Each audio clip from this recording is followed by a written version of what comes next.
On this hunt, I'm in West Texas stalking Barbary sheep, also known as Aoudad. These animals live in treacherous habitat and they are nearly invisible against the surrounding terrain. And if you do get lucky enough to see one, they'll disappear into the desert at a moment's notice. Pretty soon we're gonna be at the end of the game here. I'm either gonna find it or it's just gonna be it, man. I'm Steven Ranella. To me, hunting isn't only about the pursuit of an animal. It's about who we are and what we're made of. It's about sustenance, survival. It's about connecting to the land. It's about the purity of the challenge. It's about life. In each and every one of us, there is a primal instinct to hunt and consume. I live to hunt and hunt to live. I am a meat eater.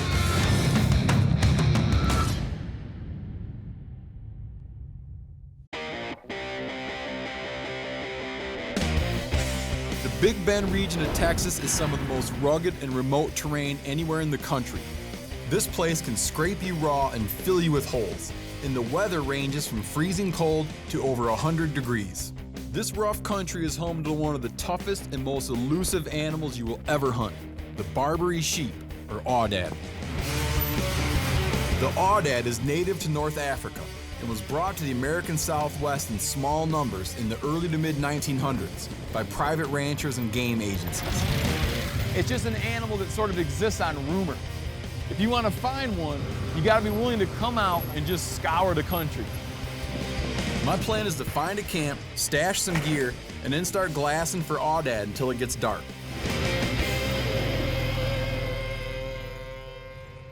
Oh, check this out, man. This is like tailor-made for camping. It's almost like an open campground with a cave and everything. This is all blackened from fires. See this? It's just soot. Like over time, a handful of guys have camped right here. Look at that. This was someone making tools and hunting out of these areas long ago. These guys were not hunting Aoudad because Aoudad weren't here yet. There's an obvious history of hunters that have been working this land, and I'm proud to be part of that ancestry. While there are many things we'll never know about these bygone cultures, we know this: they ate meat and they worked hard for it.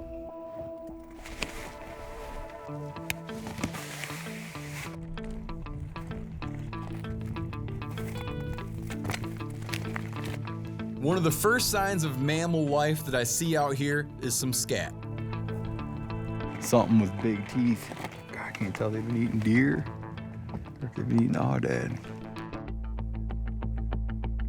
What all the cowboys around here tell you is that the Aoudads, they're just here one day, gone the next.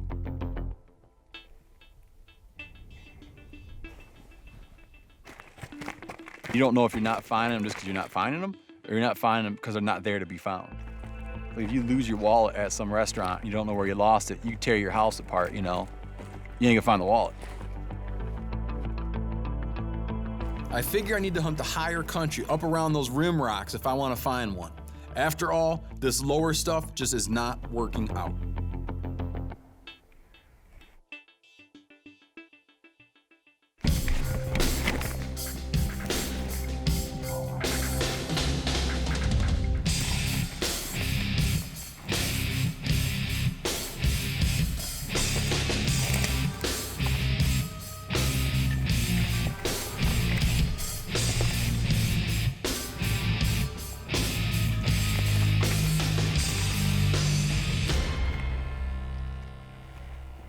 Here's a bunch of droppings. It's hard to tell Aoudad from mule deer. And I'm kind of like an animal scat connoisseur. I mean, I even have like a scat collection. Random stray piles of droppings out there. Could be anything, could be deer. Just where they turn up can tell you what it is. Like if you find obvious sheep beds and rim rock and you see the droppings, you're like, okay, I'm assuming that that's sheep droppings. They're just in here though. There's a very fresh sheep track. And you see this passage is hammered. It's like droppings, tracks, in a lot of bed areas. You know, it's just like you can see the depressions, matted grass. This is a very actively used pass through the rim.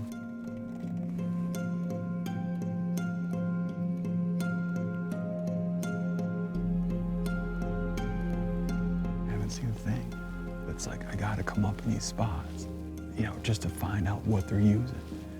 Ideally, like, you don't wanna be standing up here, you know, because you're gonna blow your chance.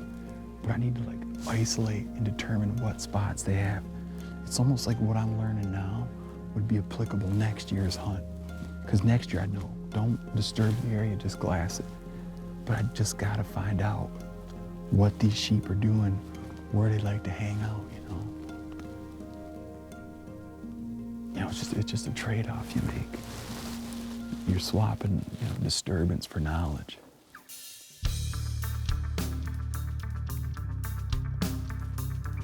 I started this trip having little idea where to even begin finding one of these sheep, but now I have a good lead.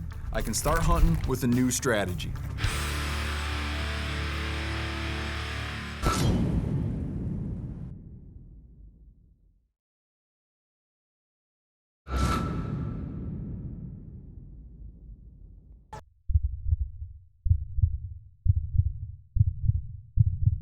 May your tag of a lifetime finally come through. May the snow pile up and the elk come down. May your socks always stay dry. May the herd bull finally break from the herd. And may your aim always stay true. Welcome to the next level. Welcome to the Vortex. Looking for more MeatEater? Be sure and check out our website at themeateater.com. You'll find all kinds of great stuff, from choice cuts of footage that didn't make the episodes to wife-pleasing recipes for that ruddy old buck you got last fall. And that's not all.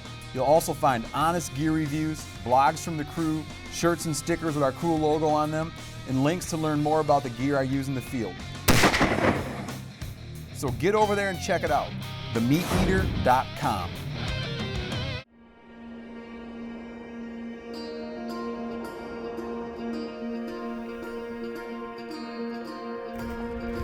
Today I'm headed up to where I can glass from those high rim rocks, where I saw that Aoudad sign yesterday.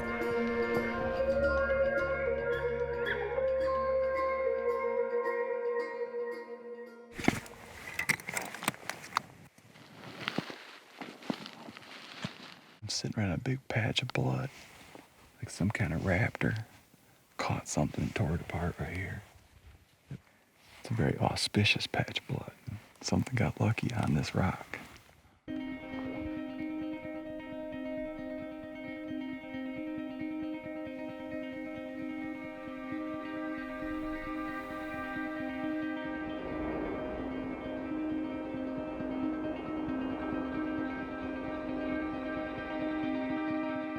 This ground here is so jagged and rocky.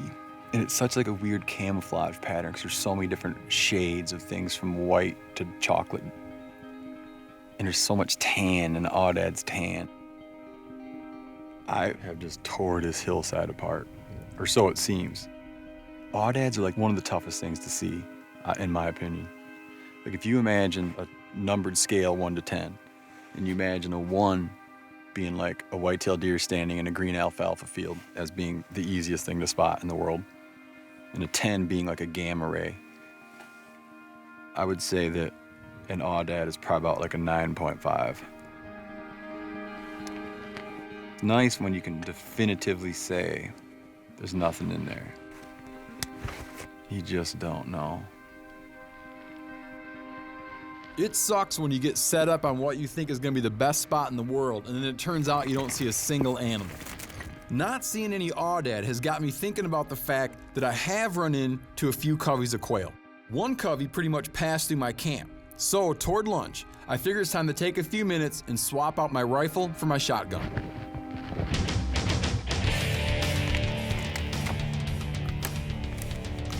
I feel guilty for interrupting my main hunt, but you gotta have some kind of encouragement and sustenance.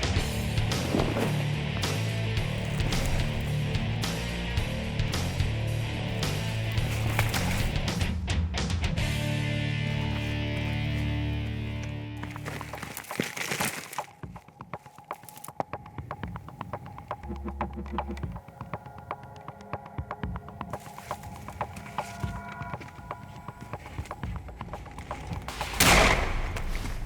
getting somewhere now.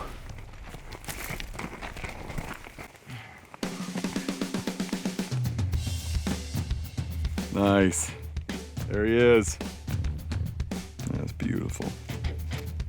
And people don't just eat these because it's like a hunting bird. I mean, they eat them because they're good. Like if you were having some girl over your house for the first time to make dinner for her, like you cook quail up, she's gonna be liking the quail and she's gonna like you for it.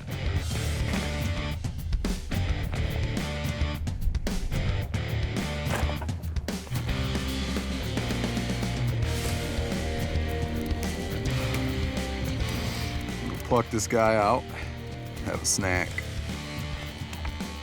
I grabbed a big cast iron Dutch oven from the ranch headquarters. I'm gonna cook this thing in there.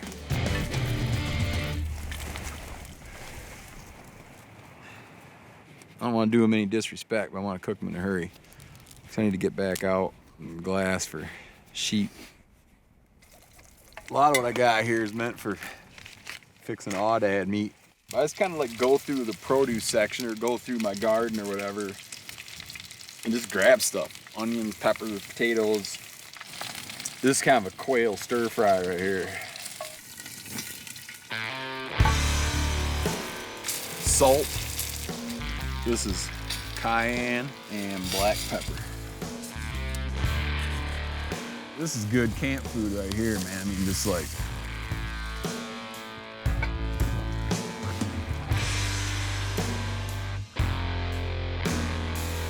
these onions, they get kind of crispy. They're so good. It really brings out the sugars in them. See, when you get these guys cooked right, they should kind of pull apart like good cooked chicken. So delicate and light and just perfect. Bar none for me, quail is the best game bird. Here's the wishbone. I'm gonna pull this wishbone. If it breaks right, meaning my right hand comes away with the heavy part, that means I'll find an Aoudad. If it breaks left and the left hand comes away with the heavy part, that means I won't.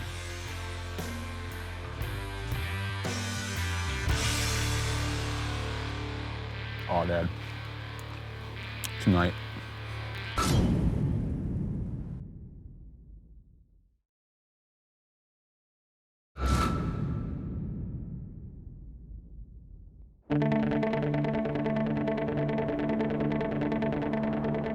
Wishbone or not, I've been glassing all afternoon, and once again, not a sheep in sight.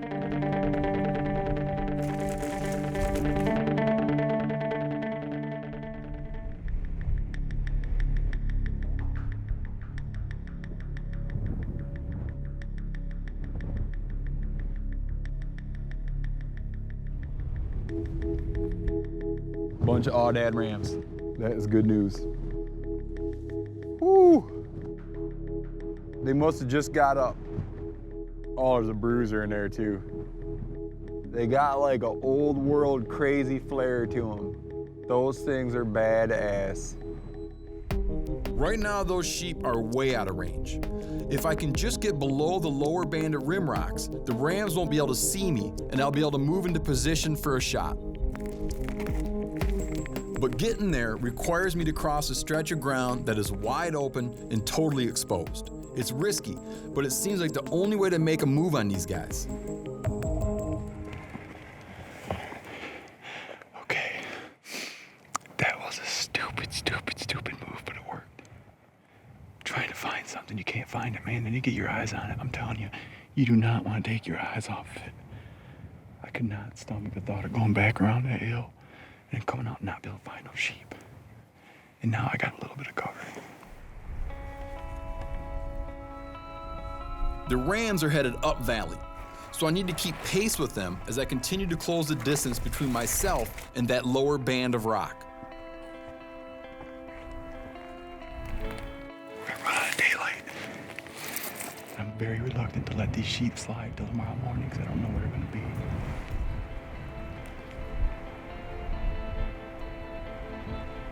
Now the rams are starting to drift downhill. This could be good. Just keep coming, keep coming. I have to wait them out and hope they continue coming down.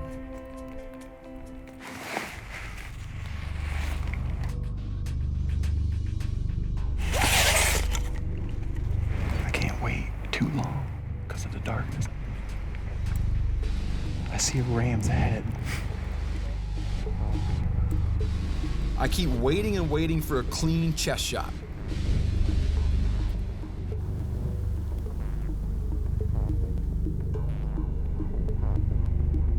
Sitting there looking at his horns, man, looking at his horns.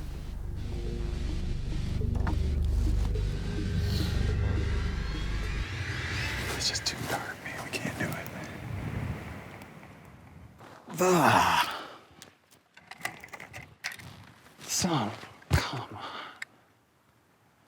5 more minutes of daylight. You gotta be kidding me. Why?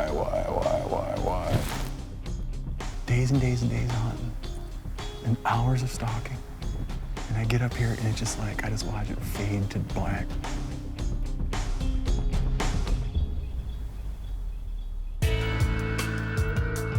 Because they weren't, maybe not freaked out at all, they might still be there tomorrow. I'm giving it like 50-50, maybe, that those sheep will be locatable tomorrow. If they are, gonna get after them again, try to make it happen this time. But tomorrow's my last chance. I mean, I got a day I can put into it. If I can't make it work then, that's it. So if I need to get aggressive on these guys tomorrow, then that's what we're gonna do.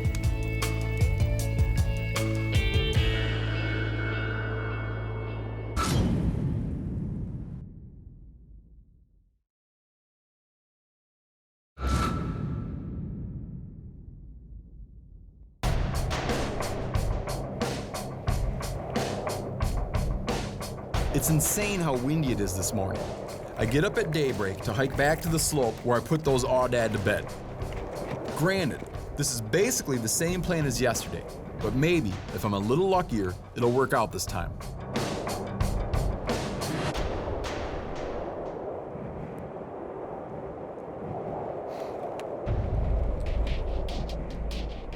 There's what looks to be a young ram right up below that rim rock.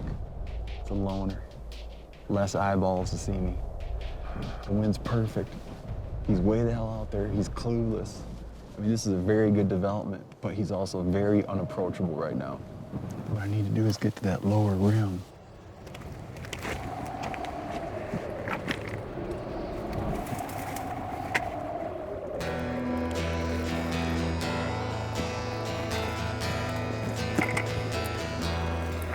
Traveling on your hands and knees is like a miserable way to see Texas. Everything seems to have a thorn or a sharp edge.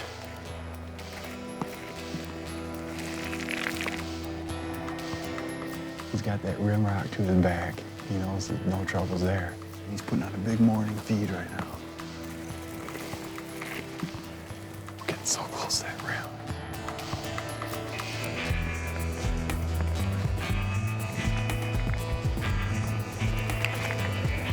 Finally got in the rim between us. And my approach was hoping to find him up in this zone. Now he's down in that zone. That sheep has made it so far down. Maybe he's just in a hurry to get somewhere else, but this ram's body language is saying to me that he's spooked. But now I see what might have got him moving. He joined up with that group from last night. I just gotta keep humping that way.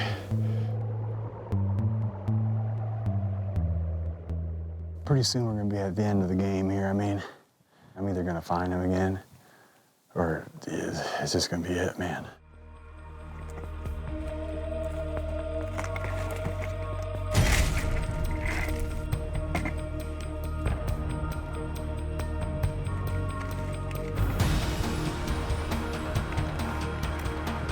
One sure thing about the mountains, it's like nothing looks like you think it is from a distance. It seems like I'm, 100 miles away from where I was this morning. This is a very good way to get yourself maimed or killed. Crawling on this kind of stuff. Kind of stupid doing this, but I don't know how else to do it.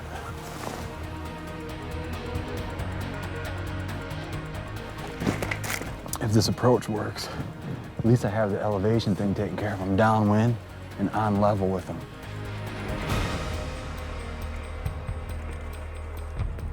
I'm gonna have to relocate him when this is over.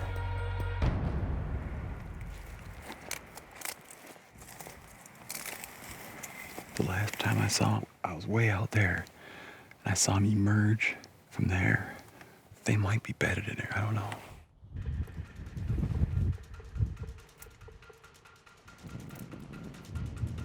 I think they're in there.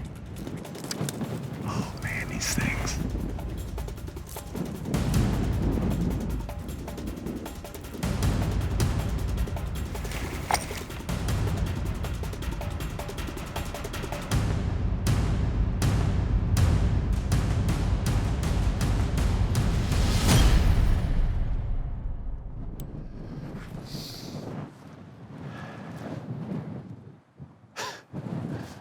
That's it.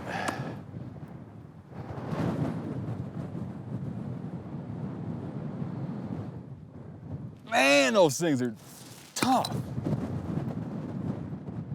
Look at those things go.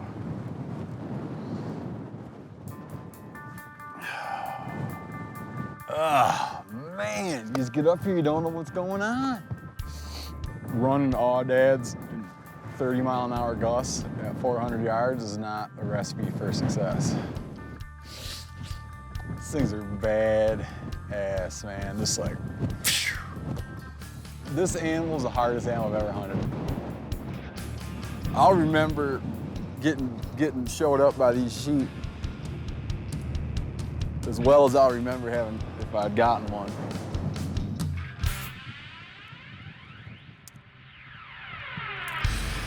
In the end, I was bested by a true survivor, an animal that makes you feel lucky just to catch a fleeting glimpse of it against the rim rocks as it races out of range. But hunting isn't only about success or failure, it's also about the journey.